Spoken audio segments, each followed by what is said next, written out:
Welcome to Cozy Corner Books for You. We encourage the love of reading. If you enjoy this video, please subscribe to our channel, like our video, and leave a comment. Let's cozy up with Watercress by Andrea Wang. Pictures by Jason Chin. We are in the old Pontiac, the red paint faded by years of glinting Ohio sun, pelting rain, and biting snow. The tops of the cornstalks make lines that zigzag across the horizon. Mom shouts, "Look!" and the car comes to an abrupt, jerking stop. Mom's eyes are as sharp as the tip of a dragon's claw. Dad's eyes grow wide. "Watercress!" they exclaim, two voices heavy with memories.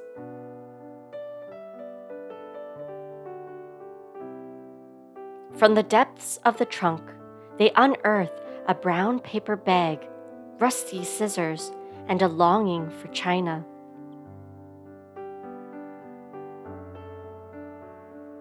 They haul us out of the back seat. We are told to untie our sneakers, peel off our socks, and roll up our jeans. We have to help them gather it.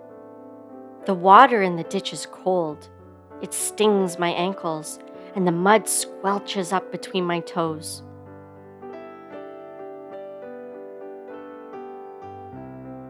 A car passes by, and I duck my head, hoping it's no one I know.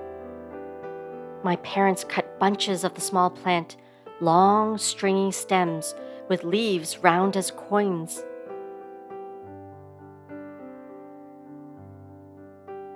My big brother yanks watercress up by the handful, roots dripping dirty water onto my shirt, and thrusts it close to my face. There are tiny snails clinging to the underside. I squirm away.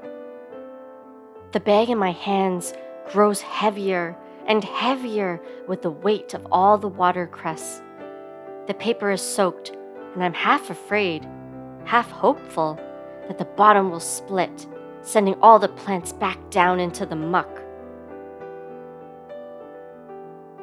Finally, we load everything: the soggy bag, my sopping shirt, our sodden selves, into the car and head home. Our original destination is long forgotten, a memory of something unfinished.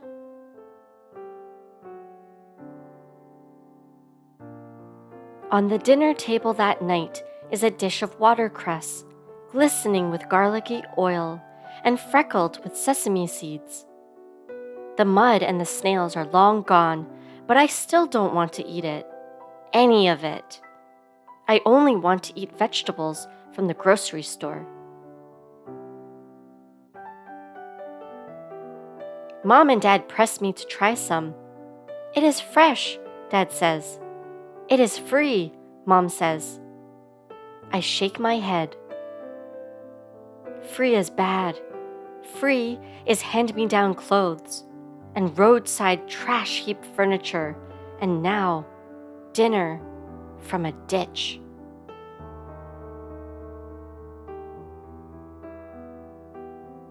Mom sighs and disappears into her room, returning with an old photo. "My family," she says, "from before." We stare. Mom never talks about her China family. She points to a small boy as thin as a stem of watercress. "My little brother, your uncle." We hold our breaths. Mom never told us what happened to him.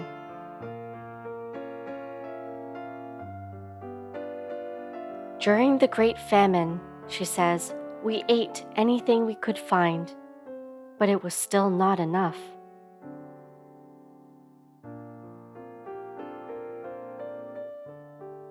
I look from my uncle's hollow face to the watercress on the table, and I am ashamed of being ashamed of my family.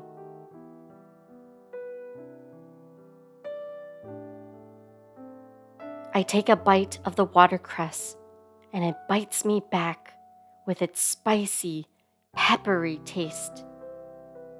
It is delicate and slightly bitter, like Mom's memories of home.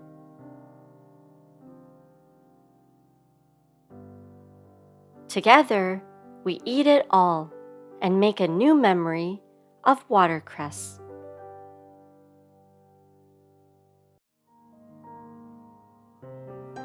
Thanks for watching. If you enjoyed this video, please subscribe to our channel, like our video, and leave a comment. Bye for now.